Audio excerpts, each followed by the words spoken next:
Hey everybody, what's going on? Welcome back. It's Jordan here. Today we're heading to the Lego store because it's November 1st and there's some new sets that are hitting the shelves. Looks like there's a little bit of a lineup there already. But Mrs. Bricksie and I, we're gonna go find something good to eat. So what do you think of the mornings, Jose? What? What do you think of the morning? What about the morning? How we doing? I think we're doing all right. We're doing all right, folks. We're doing all right. So we're actually going to a casino. We're gonna go do some we're gonna go get some breakfast at the casino because it's cheap breakfast at the Starlight Casino. Insider tip here, if you've ever worked at the mall, like me, used to go there for breakfast all the time in the morning. It's like 10 bucks. I don't think I've ever been. You've never been? I don't think so. Well, you're in for a treat. There's Jose's tiny little breakfast. Looking pretty good though. I got upsold. That is just a monster. Looks delicious though. It even comes with a salad. What do you think? All that food and 2 coffees? $16.78 here in Canada. That's so good. Be a lot more money in Vegas, I think, eh? Woo! It's a screaming deal in the morning. Now we're at Old Navy checking out everything that's always on sale. It's cold season. I'm thinking of grabbing a new pair of sweatpants. We're gonna call them studio sweatpants. Not bad, $44.99. Get a little 30% off that price. I get blue, gray, brown, light gray and white. I don't know. Say, I'm gonna get myself some fancy sweatpants and also some nice socks as well. Coming to the mall is so dangerous, especially now that they have an espresso store. Look at these fancy machines. They froth the milk on the side. Ooh, that is fancy. That'd be the dream right there, having one of those. That's crazy. That's so cool. It's 500 bucks. Oh my gosh, that's wild. There's all sorts of them that do that. Like this one here. So they got the holiday flavors in right now, so we're trying an almond one. An almond holiday flavored. Look at that one. $1,000. Holy. We just have one of these. It gets the job done, you know? Just the basic ones, but imagine having one of the ones with the milk frother right on the side. It's a bit extra because we have like your standard milk frother. It's not really necessary, but wow. There's like a setting on the top of the machine.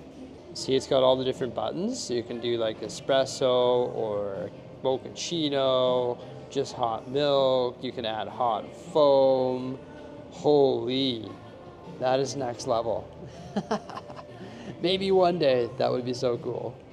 All right, enough horsing around. Let's get to the Lego store. They've got 2 exclusive gift with purchases today. So there is the entrance gate for the botanical garden. If you buy that, you get the entrance gate for free. And also Cerebro, and actually, well, Mrs. Bricksie and I are rewatching all the X-Men movies. We just finished The Wolverine, and I'm excited to move on. It's gonna be great. They also have another GWP. If you spend 170 Canadian dollars, you get the Books Are My Passion for free. So if you were to grab like the X-Mansion or the Botanical Garden, well, you'd get 2 free GWPs, so it's not too bad. And these ones will probably be worth quite a bit in the future. I mean, they're exclusive, like the Roman chariot or the lightsaber. Maybe not as good as the lightsabers, but pretty cool. They come in like those square yellow boxes. Of course, they have the X-Mansion built and on display here in the front showcases, and the Botanical Garden as well. I'm just scared to look, so it's 3,792 pieces. And it retails for a whopping 430 Canadian dollars. And then we have the X-Mansion right down here, also retailing for $430 with 3,093 pieces. Hey, but at least you get those exclusive GWPs on new issue day, right? I just spotted this little deal right here. You get the Ant-Man construction figure for $8 off. It's 32 bucks. I also spotted something else as well that's pretty cool. And that is a wearable Magneto helmet. Like, check that out. Apparently it's a rebrickable model.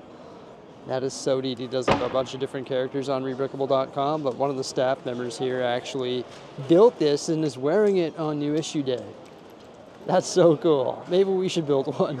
I'm always looking at those damaged box specials. It looks like they have a bonsai tree. It doesn't specify if this one is 10 or 20% off. Also, they have the Gotham City art for not a bad deal. You get $50 worth of VIP points on that one there. That's at retails for $3.90, so you're getting more than 10% cash back. Plus, you get your regular VIP points as well. So it's about $70 worth of VIP points in the end. So I'm pretty lucky.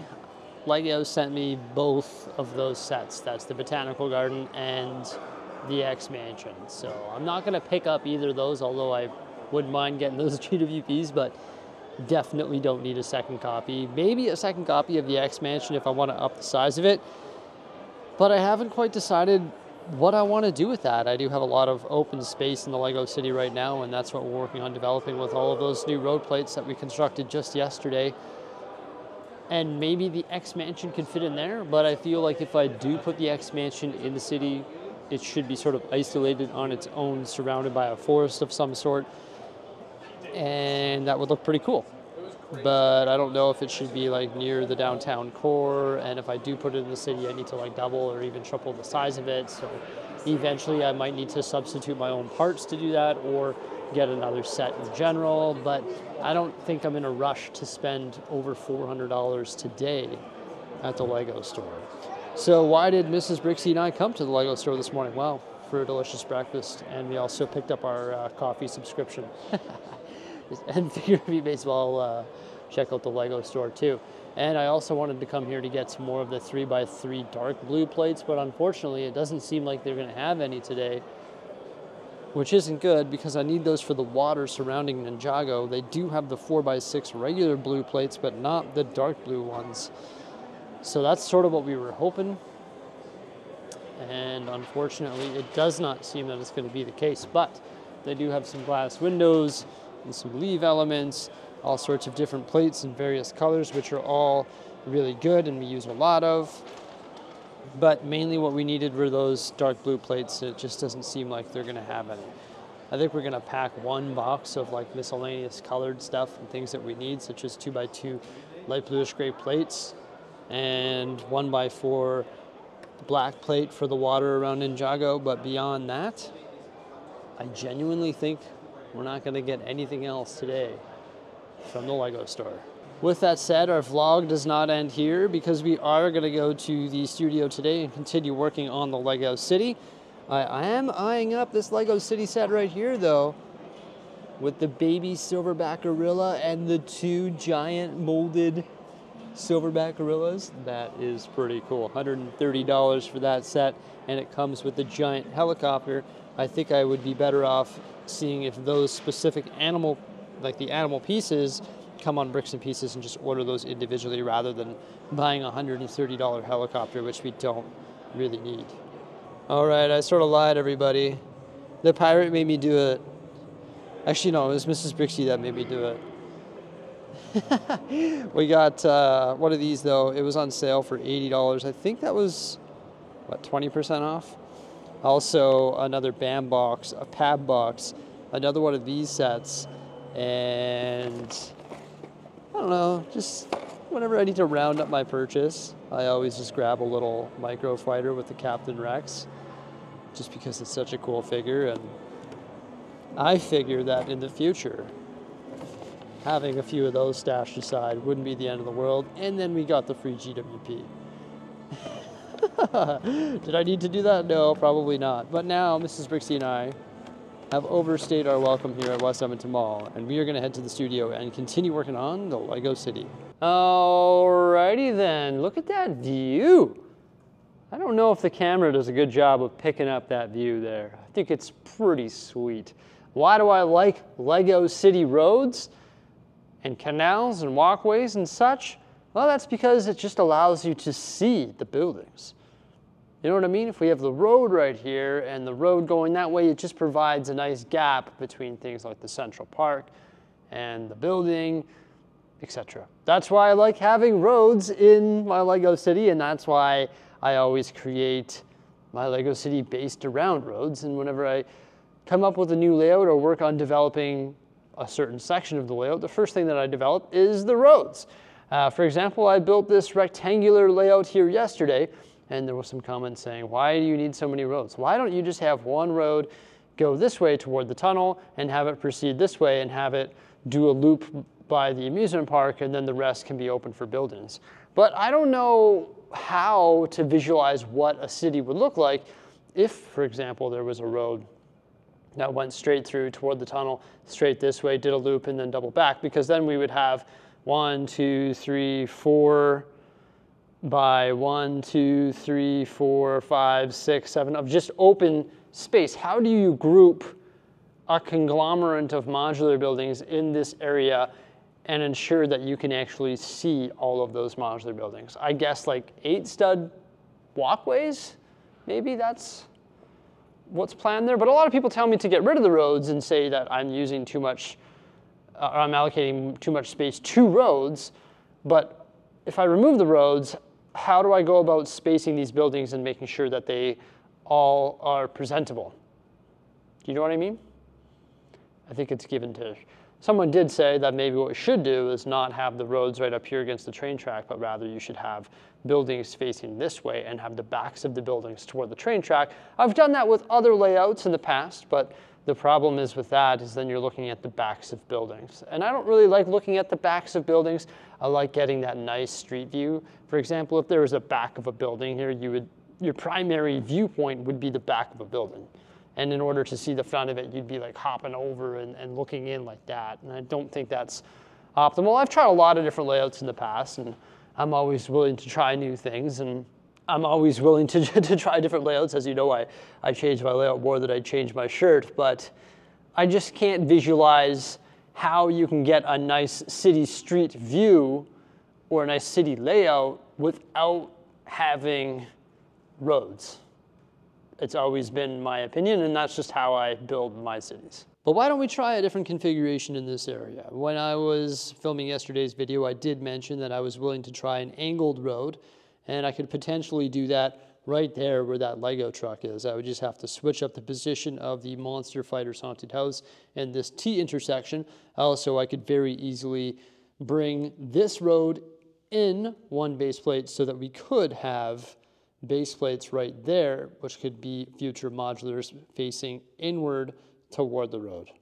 So if I were to shift the Quickie Mart back and also the road back, like I mentioned, that would free up a base plate over there, so we could string modular buildings along this way, and then the backs would be facing off the table toward the train track. And if I were to move this T over here, then of course we could put an angled road in. So I've never built an angled road before. I think you need to build it this way. So right now it looks like, okay, it's easy, just cut like a base plate at an angle and put it in there, and then lay out your slopes and stuff and just get this angle connected and get the sidewalk connected and all that. But I don't really want to do that, because then you would have to like cut all these base plates and it would be super weird. So I think the way that it needs to be done is you just need to lay a base plate grid just like we have everywhere else in our city. And then you essentially need to like float everything and maybe have it all tacked down with like jumpers and just like 1 or 2 points of contact. So for example, one of our sidewalks here, this sidewalk can be physically removed from this road plate, just like that. So I've just peeled it right off, and there we have our sidewalk module. So what I would imagine how an angled road would probably work would be, we'd have our standard base plate laid like that, and then wherever we're going to put sidewalk or road, we would lay tiles. So you'd lay tiles all on this grid wherever your sidewalk and road is going to go. And what we would do is replace the underlying brick with 2 plates. And wherever we have the angle, this would sit on top of the tile. Because when you have the base plate, a tile, and then 2 plates, it's going to equate to the same height as a brick. So rather than like chopping up base plates and getting all weird like that, we'd have to build these with 2 plates rather than a brick, and then float it all on tiles, and it should technically line up. See, right now it's 1 plate taller, but once we reduce the brick to 2 plates, then it would all sit freely, and then you just like tack it down with like 1 or 2 jumpers per module. And all this stuff here would freely float on the grid. And then modular buildings, you would have to treat the exact same way. Because of course, modular buildings are base plate, brick, plate on top, and then you start building your building. So it would be the exact same thing. It would just be probably 16 by 16 plates held together with underlying plates that are stacked too tall. And then all of these would be in your grid as well. And then around the free space on the border, you wedge it all in place or fill it all in with like random triangular shaped plates and stuff with the 45-degree angle. So I think that's how I would do an angled road if I were to do it. That sounds like a lot of work.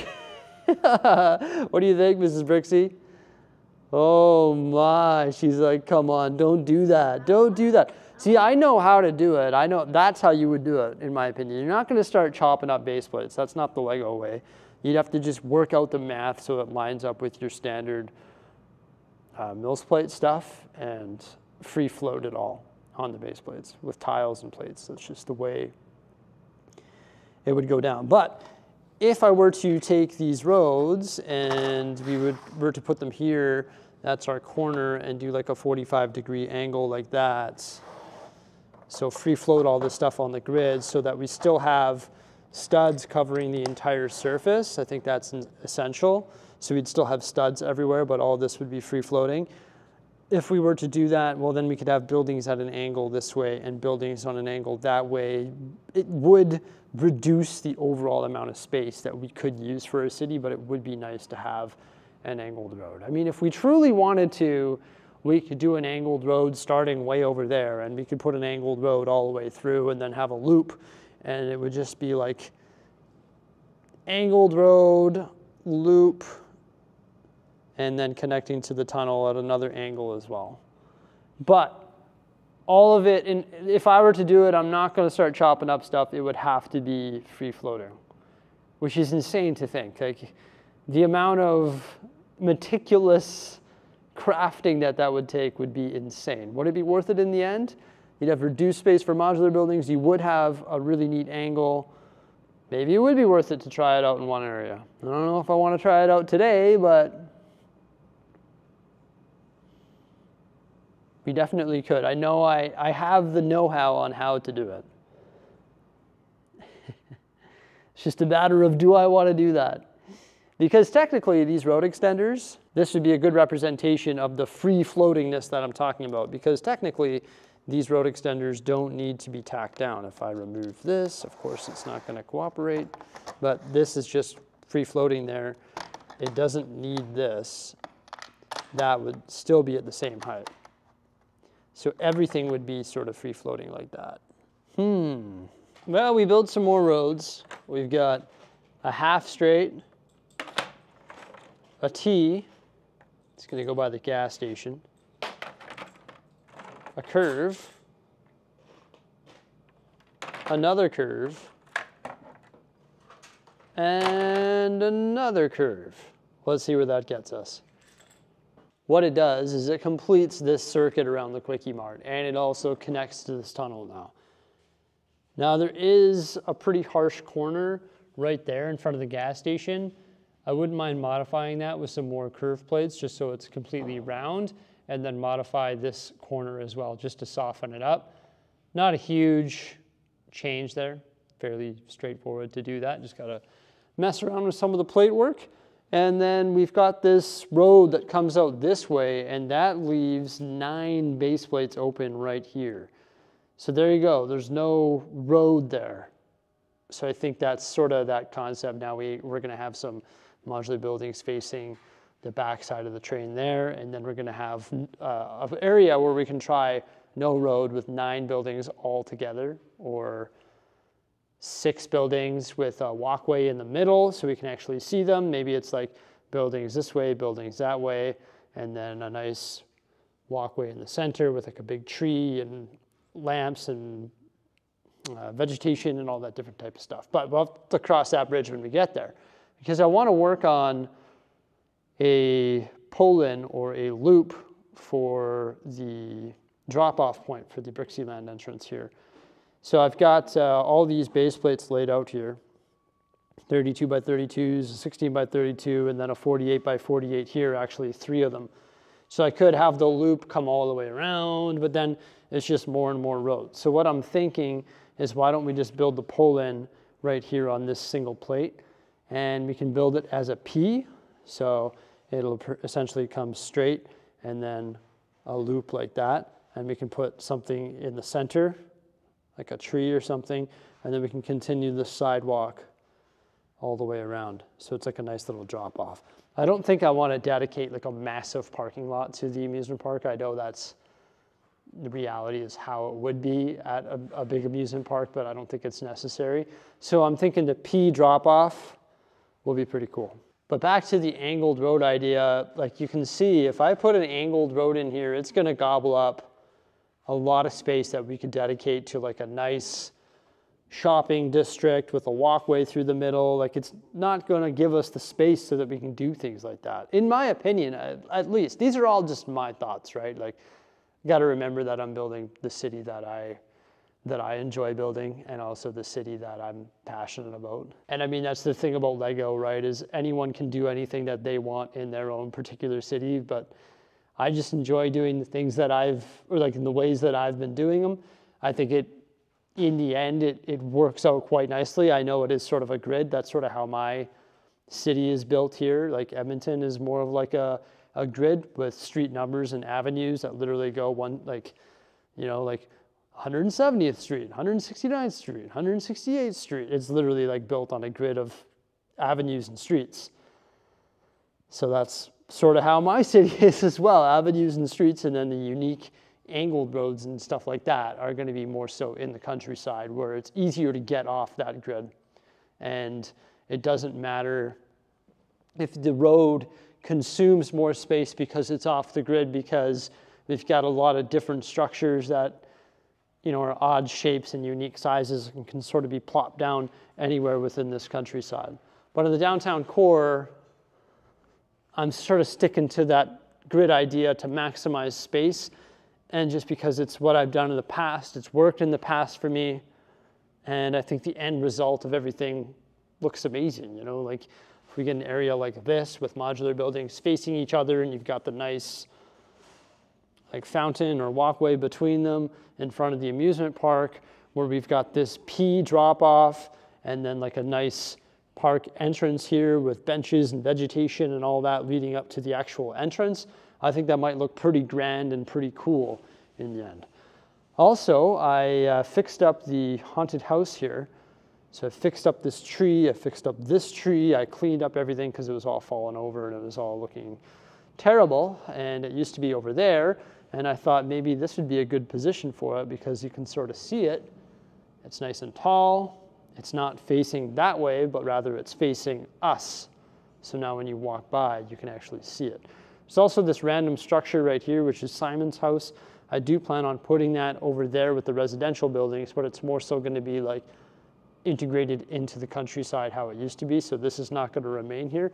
But when I remove that from the city, or from this area, sorry, it's going to free up all this space where we can build custom little mini modular buildings and place them down in there as well. So lots of space here for lots of cool things, like a ton of space everywhere. And I'm really excited about developing this area of the downtown, but I better start building that P drop-off for the amusement park.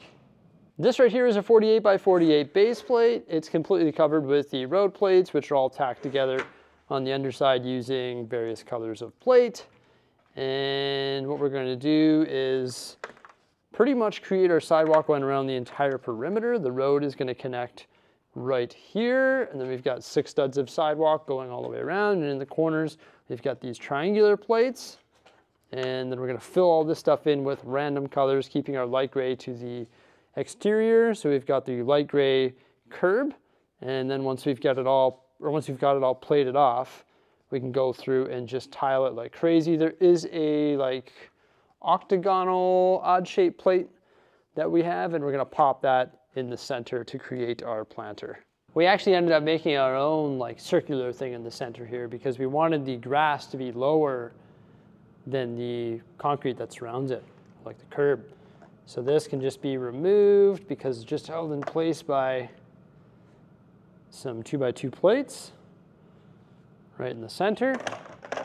And there we go. We got a nice little pull-in for the amusement park. For now, we just tiled it off in light gray, but this might get themed, and there might be like some nice combinations of tiles leading up to it through the walkway going to the front entrance. And when that time comes, then we will retile this in a different color. We use these, but we don't have any more of the triangular tiles. So we've got to order more triangular tiles in light gray to make that nice and clean there. And then we've also got to put some sort of big custom tree in the center there. But now we have vehicles driving around this whole area. Much better than a sea of green base plates. That's what it looked like yesterday. And now it's starting to look like a little bit of a city. Just feeling so much happier with this area now. Like vehicles can pull up to the amusement park. Technically, we could start working on the amusement park now or the surrounding area. We could add details to these streets. We could start building more buildings or whatever it may be, right? It just feels good. Looking at open base plates, I don't know, it was all right, but now we could start even shuffling modular buildings into this area if we wanted to just have a few holes throughout the city to start populating this area. We could do that. It feels great. Now in regards to the angled road, I'm still gonna sleep on it. I might do something like that, but I do like, my end result of the day is that I do like having roads just because I think it provides nice space between modular buildings so you can see everything. And also it gives you a way to display minifigures and also display awesome vehicles and create stories and all that. So I'm always a fan of having roads, walkways, and canals and stuff in the city. And I'm happy that I was able to, or Jose and I were able to add the roads over here today and finish this road building project. So pretty exciting stuff. Who knows what the future will bring? I guess we'll find out tomorrow in the next upload. Thank you so much for coming on by. Please remember to like, subscribe, and stay tuned for some more great stuff coming out in the near future. Farewell.